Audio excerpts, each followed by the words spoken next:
اس کے بعد میں 3-4 سال تھا ادھر ہی، اور میرے کزن غلام اعظم صاحب اس وقت پاکستان میں تھے، لاہور میں، میرے والد باہر تھے. 13 تاریخ دسمبر کے وہ ورلڈ ٹور کر کے پاکستان اسلام آباد پہنچے تھے. وہ تقریباً وہی تھے جس وقت جہاں میں اس وقت بیٹھا ہوں. تو بہرحال 50 سال پہلے انہوں نے کتنا غم اور افسوس کے ساتھ یہ خبر لی ہوگی، مجھے اندازہ ہے اس کا. بہرحال میرے حساب سے ملک ٹوٹنے کی ضرورت نہیں تھی، ڈیموکریٹکلی ہم اس کا حل کر سکتے تھے اور شیخ مجیب کے ساتھ نیگوسیشن کر سکتے تھے، بھٹو یا یحییٰ خان. آئی تھنک ہمارے یہاں کے لیڈرشپ کو ایکسیپٹیبل نہیں تھی اس پاکستان کی لیڈرشپ، یا یہ نہیں چاہتے تھے شیخ مجیب ڈھاکہ سے حکومت کرے یا شیخ مجیب اسلام آباد سے حکومت کرے. یہ اصل خرابی تھی. حکومت دے دیتے، انڈیا کے انٹرونشن بعد میں آئی ہے، شروع میں اتنے زیادہ نہیں تھی، وہ ہم آسانی سے ٹیکل کر سکتے تھے. آئی تھنک انڈین انٹرونشن کی کہانی اب چلتی نہیں ہے. اب یہ کہیے، سچ بتاؤں، مجیب نے آخر تک کبھی بھی آزادی کی ڈکلیریشن نہیں دی. اور جب کیونکہ مجیب اور میرے والد دوست تھے تو یہ رائٹس پارٹی جتنی تھی، ان لوگوں نے 23-24 کو بتایا دسمبر کو، میں 23-24 مارچ میں، بھائی شیخ صاحب کا پتہ تو لگے، نیگوسیشن کر رہے بھٹو سے اور یحییٰ خان سے، کیا ہو رہا ہے اندر کی بات کیا، اور بھٹو مجیب خود کیا چاہتے ہیں. تو میرے والد کی ایکسکلوسیو میٹنگ تھی شیخ صاحب کے دنڈ کے ریزیڈنس پہ، یہ تھی 24 مارچ کو. شیخ صاحب نے کلیئر نے کہا، دیکھو شفیق الاسلام، تمہیں پتا ہے میں تو پاکستان، تم اور میں، ہم دونوں نے اکٹھے تحریک کے آگے بڑھ چڑھ کے ہم نے کام کیا. تم نے، میں نے کلکتہ سے دہلی تک گئے، گاڑی موٹر سائیکل پتہ نہیں ٹرین میں چڑھ کے جناح صاحب سے ملنے، اور 46 کے کنونشن میں لاہور سیشن میں وہ لوگ پہنچ نہیں سکے تھے. تو ہم لوگوں کی کتنے کمٹمنٹ پاکستان کے لیے ہے. لیکن مجھے لگتا ہے یہ بھٹو حکومت دینا نہیں چاہتا ہے اور یہ پاکستان کو توڑنا چاہتا ہے. میرے والد نے کہا تمہاری کمٹمنٹ پکی ہے، تم چاہتے ہو کہ پاکستان ایک رہے. کہتا ہے ہمیشہ کی طرح آج بھی میں پاکستان کے لیے کمیٹڈ ہوں. واٹ آئی وانٹ کہ مجھے اسمبلی کے سیشن بلائیں اور حکومت ہمیں دے دیں، اور ہم پھر وہاں جا کے 6 نقطہ پہ بھی کمپرومائز کرنے کو تیار ہے. تو میں، میرے والد، میرے بھائی، ہم لوگ سب سمجھتے تھے پاکستان ٹوٹنے کو نہیں تھا، یہ کوئی سازش تھی. اور جو لوگوں نے یہاں ملٹری لیڈرشپ اور بیوروکریسی نے جو یہ بات طے کر لیا کہ بنگالیوں کو حکومت نہیں چل سکتی اور یہاں سے مجیب کو حکومت نہیں دیں گے کسی بھی صورت، اور بھٹو پرماننٹلی اپوزیشن میں رہ کے کیا کرے گا. یہ جو جن لوگوں نے بھٹو کو سپورٹ کیا، ایکچولی انہوں نے زیادہ رول پلے کیا پاکستان توڑنے میں، اور انڈیا کے رول میں اتنا نہیں دیتا ہوں جتنا انہوں نے کیا ہے. دوسری بات، سرنڈر کی ضرورت تھی نہیں، اس سے پہلے کوئی پولیٹیکل سیٹلمنٹ ہو سکتی تھی. ایک اور اندر کی بات آپ کو بتاؤں جو کسی نے نہیں کہا ہوگا، یہ جو خندکار مشتاق صاحب تھے تھوڑے سے پرو پاکستانی عوامی لیڈر تھے. میرے والد کے وہ بھی دوست تھے، 2 سال سینئر تھے اسٹوڈنٹ کے طور پہ، لیکن پاکستانی مائنڈڈ تھے. یہ جو انڈیا میں تھے، گئے ہوئے تھے 25 مارچ کے ملٹری آپریشن کے بعد، وہاں سے پیغام آیا والد کو، کیونکہ ہمارے گھر میں پیس کمیٹی ہیڈ کوارٹرز اور میرے والد بہت ایکٹیو تھے. ان کو کہا یار کوئی طریقہ کرو کہ کچھ ہمارے ایم این ایز ابھی آ جاتے ہیں وہاں سے، 4-5 انہوں نے بھیج دیے تھے جو ہمارے ساتھ ملاقات بھی، میں خود بھی ملا ہوں. وہ کہتے یار کوئی طریقہ ڈھونڈو، کوئی نیگوسیشنز ہو، یحییٰ کو منا لو کہ پاور ہینڈ اوور کرنے کا کوئی راستہ نکالے تو پھر پاکستان ایک رہ سکتا ہے. اور ہمیں جو ایک پولیٹیکل ایمنسٹی دی ہوئی، ہم جو کلکتہ میں بیٹھے ہوئے، ہم سب نہیں تو کم سے کم 60% ایم این ایز واپس آنے کو تیار ہے. یحییٰ نے ایک ایمنسٹی دی ہے، ہاں وہ آنے کو تیار تھے. کہتے حکومت دینے کی بات کرو، شیخ صاحب پاکستان میں ہیں، ان سے بھی بات کرو. تو والد صاحب جب میں فورن ٹور پہ جا رہے تھے اکتوبر میں، اسلام آباد آئے تو یحییٰ سے ملاقات ہوئی. یحییٰ کو کہا انہوں نے، یحییٰ صاحب آپ کوئی طریقہ کریں، جو ایمنسٹی آپ نے دی ہوئی ان کو قبول کریں اور ان کو بلا کے نیگوسیشن کریں، اور شیخ مجیب سے آپ یہاں بات چیت کریں اور کوئی طریقہ نکالیں. اور کچھ 6 پوائنٹس کے لوز کوئی ارینجمنٹ ہو تو ایک کنفیڈریشن بھی بن جاتے، پاکستان بچ جاتا، ہمارے لوگوں کو فوج کو سرنڈر کرنے کی کوئی ضرورت نہیں ہے. لیکن بدقسمتی سے یحییٰ خان تو مست تھا، سننے کو تیار نہیں تھا، پاکستان کو جانے دیا. بھٹو کو کیونکہ پرائم منسٹر بنانا تھا ان لوگوں نے، میرے والد کا خیال تھا اس وجہ سے پاکستان باجی بدقسمتی ہے. بریک لے رہے ہیں برہان صاحب, بریک کے بعد آتے ہیں پھر میجر ریاض حسین ملک صاحب سے بھی گفتگو وہیں سے شروع کریں گے جہاں سے ہم نے سلسلہ ختم کیا تھا کہ البدر کی وہ تاریخ بتا رہے تھے کہ کون نوجوان تھے اور کس طریقے سے انہوں نے البدر قائم کی. بات کرتے ہیں بریک کے بعد.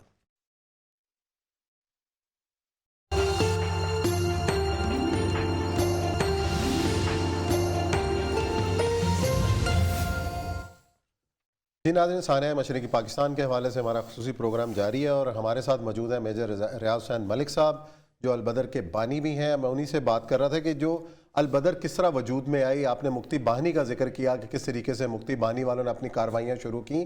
یہ جو نوجوان بچے تھے کس تنظیم سے تعلق رکھتے تھے, کیا ان کا خد و خال تھے, کس طریقے سے آپ سے ان کی ملاقات ہوتی ہے اور آپ کے ذہن کے اندر البدر بنانے کا خیال آتا ہے؟ جیسے میں پہلے عرض کر چکا ہوں کہ 3 مین گروپ تھے. جی جی. اور ان میں جیسے میں نے کہا کہ جو وحدت پاکستان سے چاہتے تھے جو گروپ, اس میں مینلی یہ جو لوگ تھے وہ دین سے تعلق زیادہ تھا ان کا مینلی. پھر اس میں جو کٹر مسلم لیگر تھے جو پاکستان کی وحدت ضرور چاہتے تھے. یہ جو بچے تھے یہ مینلی اسلامی چھتر و چھنگوں کے لڑکے تھے جو یوں کہہ لے کہ جن کو ہم یہاں اسلامی جمعیت الطلباء کہتے ہیں. اسلامی جمعیت طلباء کے نوجوان, البدر کے مین اسلامی جمعیت الطلباء جی کے نوجوان تھے. میں نے وہاں تو پہلے وہاں 69 میں بھی رہ چکا تھا, تو میں نے یہ محسوس کیا تھا کہ ہمارا ایسٹ پاکستان کے ساتھ جو سب سے مضبوط کڑی ہے وہ صرف اسلام ہے. اور خوش قسمتی یہ تھی کہ بنگال میں ایسٹ پاکستان میں مذہب کے رجحان بہت زیادہ تھا. لوگ زیادہ مذہبی تھے, جذباتی ضرور تھے اپنی جگہ پر, لیکن زیادہ مذہبی لوگ تھے. اور وہی میں نے پھر دیکھا بھی الٹیمیٹلی کہ جو سب سے پہلے لوگ آگے آئے فوج کی مدد کرنے کے لیے, وہ یہ لوگ وہی تھے کہ جو آپ اندازہ کریں کہ ایک نوجوان بچہ جب آ کر کہتا ہے, بالکل ینگ فرسٹ ایئر کا اسٹوڈنٹ تھا, اور مجھے آ کر کہتا ہے کہ میرے بڑے بھائی کو گرفتار کر. اچھا. میں نے پوچھا کیوں؟ کہتا ہے جی وہ انڈیا جاتا ہے, فوج کے خلاف مقابلہ بھی کرتا ہے, وہاں اس کا عام دور رفتا ہے اور یہ جاسوسی کرتا ہے. تو میں نے اس سے پوچھا کہ بیٹے جو تم کہہ رہے ہو تمہیں پتہ ہے کہ اس کا کیا سزا کیا ہو سکتی ہے اس کو؟ کہتا ہے جی مجھے بالکل پتہ ہے, اس کو سزائے موت ہو سکتی ہے. تو میں نے کہا دکھ نہیں ہوگا, ماں باپ کو دکھ نہیں ہوگا اس بات ہوگا, بھائی کے مرنے کا کس کو دکھ نہیں ہوتا. میرے والد تو فوت ہو چکے ہیں, اگر وہ زندہ ہوتے تو شاید میرا بھائی اس راہ پر نہ چلتا. میری ماں کو جب یہ پتہ چلے گا کہ اس نے کروڑوں مسلمان بھائیوں کے ساتھ غداری کی ہے, اس کو دکھ نہیں ہونا چاہیے. اور مجھے دکھ ضرور ہے کہ بھائی ہے, لیکن چونکہ میرے اپنے پاکستانی بھائیوں کے خلاف غداری کر رہے ہیں, اس کے مرنے کا مجھے دکھ نہیں ہوگا. یہ جو لوگ تھے عجیب لوگ تھے, ان کے ایک ایک ایسے موتی تھے کہ اگر میں ان کا آپ کو بتانا شروع کروں تو ایک داستان ہے, لیکن کچھ اس کے ساتھ ساتھ ہی دکھ بھری باتیں بھی ہیں. یہ نام البدر بھی اسی وجہ سے تجویز ہوا کہ جب میں نے ان کو پہلا جب گروہ تیار کر رہا تھا, انہی بچوں کی وجہ سے کہ یہ جو جس طرح کا یہ بچہ تھا میں نے کہا نہیں تم اس کام میں مت پڑو, میں خود دیکھوں گا. بہرحال وہ ایک الگ قصہ ہے, کسی اور وقت میں. یہ پھر وقت کی قلت کی وجہ سے میں ذرا چند باتیں جو ضروری کرنا چاہتا ہوں. جب ایڑیاں اٹھا کر کھڑا ہو گیا بچہ کہ جب مجھے بھی بھرتی کر لیا جائے, دبلا پتلا بچہ, اور وہ بچہ بعض ازاں بخدا میں آپ کو بتاتا ہوں کہ ٹریننگ کے بعد جب اس کو میں ایک آپریشن پر لے کر گیا, ریڈ کا آپریشن کر رہا تھا, اور میں عام طور سے صرف البدر کے بچوں کو لے کر چل پڑتا تھا بعض مشن کے اوپر. جس طریقے سے اس نے حملہ کیا میں آپ کو کیا بتاؤں, شاید چیتا بھی ایسے ہرن پہ نہ جاتا ہوں. اور وہ نوجوان بعد ازاں ہندوستان کو چیر کر مغربی پاکستان پہنچا. لیکن دکھ کی بات یہ ہے کہ جیسے ابھی آپ یہ معزز مہمان ابھی سب کچھ بتا چکے ہیں کہ ان حالات میں ان کو حکومت نہیں دی گئی اور کیا کیا گیا، اور ہم ان کو غدار سمجھتے نہیں، ایسی بات نہیں ہے. وہاں محبت کا ایک سمندر ہے، جیسے وہاں دریا بہتے ہیں وہیں بنگال میں محبت بہتی ہے. آج بھی میں کہتا ہوں کہ مجھے بخدا کسی بنگالی کے خلاف نفرت نہیں ہے، میں قسم کھا کر یہ کہہ سکتا ہوں، اس لیے کہ ان میں انتہائی محبت کا جذبہ میں نے دیکھا. لیکن جس طرح ہندوستان نے ان کو ایکسپلائٹ کیا وہ ایک الگ بات تھی. اچھا میجر صاحب، آپ گرفتار ہوئے، جب سرنڈر ہوا آپ گرفتار ہوئے، گرفتاری کی ایک الگ داستان ہے. میں زخمی ہوا، میں سرنڈر نہیں ہوا، میں سرنڈر ہو کر بھی نہیں سکتا تھا. گزارش یہ کہ میں سرنڈر نہیں کر سکتا تھا. کسی البدر کے نوجوان نے سرنڈر نہیں کیا. میں ان کے ساتھ ہی مر سکتا تھا اور شاید وہیں میری لاش ہوتی، جو بھی ہوتا، جس طرح بھی ہوتا، دریاؤں میں ڈوب کے مر جاتے، کچھ ہو جاتا. سرنڈر نہیں کر سکتا. میں زخمی ہوا، میری یونٹ میں سے 10 آفیسر زخمی تھے، 3 شہید ہو چکے تھے. صرف ایک سی او جو ایس جے بار ہے بریگیڈیئر سلطان، جس نے گولی کے لفافے میں ڈال کر اس کو بھیجی تھی بریگیڈیئر کلیئر کو، جس نے کہا تھا کہ سرنڈر کر جو جمال پور فورٹ میں. 102 آدمی شہید ہوئے تھے. زخمیوں کا آپ خود اندازہ لگا سکتے ہیں، 15-16 آفیسر ہوتے ہیں ایک یونٹ میں، 10 جب زخمی، صرف ایک سی او بچا. وہ بھی ان کے کمر میں بہت سخت چوٹ آئی اور 2 لیفٹیننٹ بچے تھے. اس طرح فوج نے قربانیاں دی اور البدر میں سے کسی شخص نے سرنڈر نہیں کیا. جو ان ساتھ ظالم ہوئے وہ آپ لاہور آئے، شری لاہور میں منصور آپ خالد صاحب کی کتاب سید ابو العلا مودودی سے ملاقات ہوئی ہے، اس کا ذرا احوال بتائیں کہ وہ کیا ملاقات، کیوں ملے آپ؟ میں اس میں عرض کرتا ہوں کہ جب میں زخمی ہو کر ادھر آیا اور جو ہی میں وہ سارے زخمی رات کو آدھی رات کو اٹھائے وہاں سی ایم ایچ ڈھاکہ سے اور کراچی پہنچائے. جب میں زخموں سے جب ٹھیک ہوا تو سب سے پہلے میں مولانا مودودی صاحب کو ملنے گیا. اس لیے ملنے گیا کہ میں اس شخص کو دیکھوں جس نے یہ نوجوان تیار کی ہیں، کہ جنہوں نے قرون اولیٰ کی یاد تازہ کرا دی. ان کو دیکھ کر بخدا انسان کا ایمان تازہ ہو جاتا تھا. لیکن دکھ کی بات یہ ہے کہ ہم لوگ ان کو بھلا چکے ہیں، وہ آج بھی پاکستانی نہیں کہلا سکتے.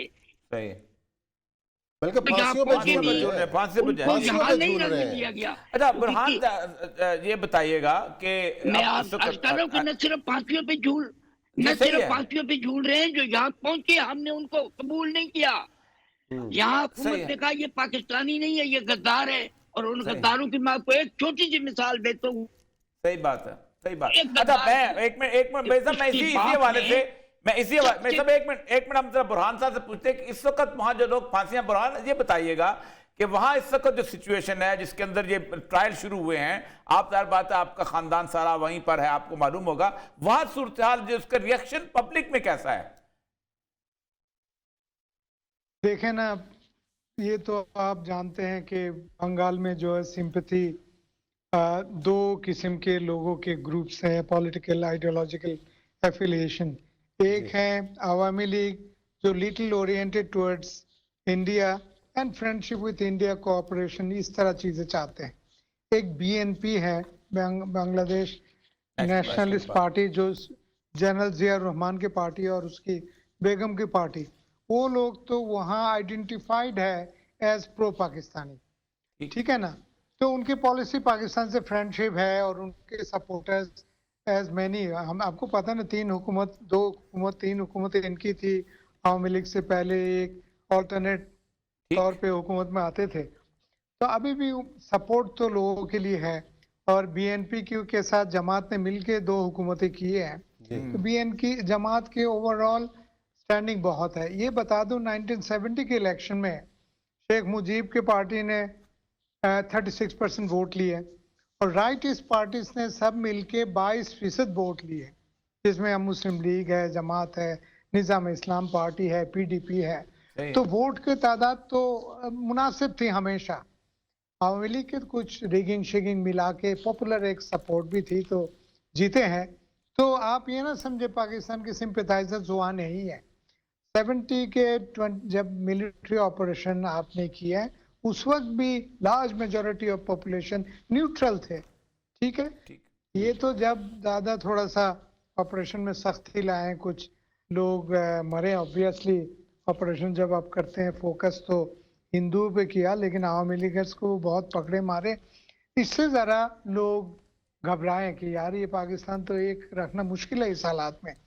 وہ لوگ اس میں سے 10-20% انڈیا بھی چلے گئے, لیکن سچ بتاؤں ابھی تک 50% لوگوں کی سمپتھی پاکستان کے ساتھ ہیں, if it is not 52.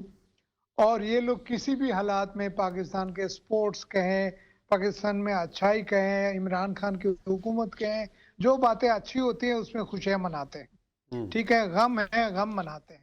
تو آپ کی سمپیتھی, پاکٹس آف سپورٹ بنگلہ دیش میں ہمیشہ ہے. تو آپ کے سوال کے جواب یہ ہے کہ جو جماعت کے لوگوں کے ساتھ کر رہے ہیں اس میں جنرل فیلنگ یہ جو رائٹسٹ لوگوں کی ہے کہ یہ مطلب غلط کام کر رہے ہیں, ان کے خلاف سالڈ ایویڈنسز نہیں ہے, 50 سال بعد پتہ نہیں کس نے کس کو کیا کہا, اس کے بیسس پہ پھانسی پہ چڑھا دینا, کوئی بات بنتی نہیں. ایک بات. دوسری امپورٹنٹ بات ہے, ہمارے یہ جو لوگ تھے یہ بیسیکلی رائٹسٹ لوگ, یہ البدر, شمس, مسلم لیگ, جماعت کے لوگ بیسیکلی فیسیلیٹیٹ کرنا چاہ رہے تھے communication between the military and the common people. Common people کو یہ سمجھا رہے تھے, سیویلینز ان کو یہ بتا رہے تھے بھائی یہ لا اینڈ آرڈر کے لیے کام تو کر رہے ہیں, تھوڑا بہت ادھر ادھر غلطی ہو رہے ہیں, کچھ کلنگز ہو گئی, بٹ ان کا مقصد یہ نہیں ہے کہ بنگالیوں کو بڑی تعداد میں ان کو مارے یا قتل کرے. اور دوسری طرف یہ تھا, ان کو فوج کو بتانا یہ تھا بھائی آپ آئیڈینٹیفائی نہیں کر پا رہے ہو, ہر آدمی یہاں کوئی انڈیا کے ایجنٹ نہیں ہے, ہر آدمی یہاں ہندو نہیں ہے, تو آپ یہ میسیو آپریشن کا آپ کا مقصد کیا ہے. جی تو بڑی لڑائی بہت شکریہ, بہت شکریہ دونوں معزز مہمان. بڑی زبردست گفتگو, اور ایسی گفتگو شاید ٹی وی پہ پہلی بار سنی گئی ہے, اور برہان صاحب نے بڑی تفصیل سے بتایا, میجر ریاض حسین ملک صاحب نے البدر الشمس کی کہانی آپ نئی نسل کو بتائی. لیکن پروگرام کا وقت یہاں ختم ہوتا ہے. انشاءاللہ پیر کو کچھ نئے موضوعات کے ساتھ حاضر ہوں گے. اپنا خیال رکھیے گا. اللہ حافظ.